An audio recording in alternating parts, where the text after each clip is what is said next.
দেখবা ভিডিও বানাতে বসেছি আমি, দেখো অবস্থা দেখো।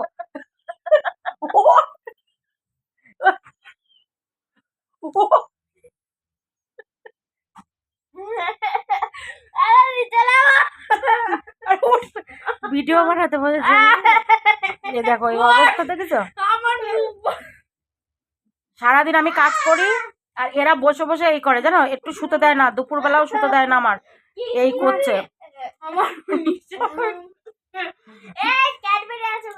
কই শুতে দেয় না জানো, একটু শোয়া ওঠে না, সেই সকালবেলা উঠি আর আমার বর তার মধ্যে এরকম করে। তুমি 8টার সময় কেন ওঠো? 8টার থেকে যে আমার এই যে রাত 12টা 12:30 1টা পর্যন্ত আমি চেতনা থাকি। কি করি সারাদিন এই কর্ম করি, ঝিয়ের কাজ করি, ঝিগিত্তি করে তারপরে রাত্রেবেলা বিছনায় যাই 12টার সময় গিয়ে। আমারও তো একটু ইচ্ছা হয় 11টার সময় 11:30টার সময় বিছনায় যাই, গিয়ে দেখি নেট নেই, কুকুরের মতন বসে থাকি। 12:20 কখন বাজবে একটু নেট আসবে, তারপরে দেখি যে তোমরা কে কোথায় কি রিপ্লাই করেছো সেগুলো দেখি।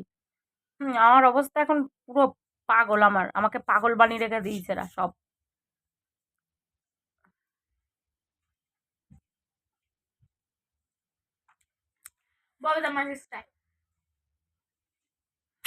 মুখ টেরা বেঁকা করে সেলফি তোলার কি স্টাইল? আমার এমনিও ভালো সেলফি ওঠে না, অমনিও ওঠে না। আমার সত্যি কথা, আমার সেলফি ভালো ওঠে না, আমি ভিডিওর থেকে ফটো তুলে রাখি, আমার ফটো একদম জঘন্য ফটো ওঠে। খাতি বলেছি তোকে, গাছ বাজারে সারাদিন মুখ চলে। ওর সারাদিন কম্পিউটারের মতন, যেন মানুষ কম্পিউটার মোবাইল চালায়, ওর সারাদিনটা মুখ টুকুর টুকুর করে চলতে থাকে। কোথাতে নিয়ে আসছে গজা? আমাদের তো তুললই না। ফ্রিজের নিচে ছিল, আমি জানতাম না। ও এই কিটি, ও খুঁজে বের করে। এদিকে আয় বাবা।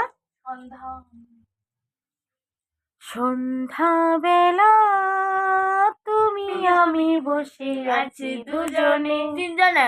তুমি বলবে আমি গায়ের মধ্যে চিপকাবি না, তুমি বলবে আমি শুনবো শুনবো শুনবো, ওইটুখানি। হ্যাঁ ওইটুকানি জানি। এই দেখো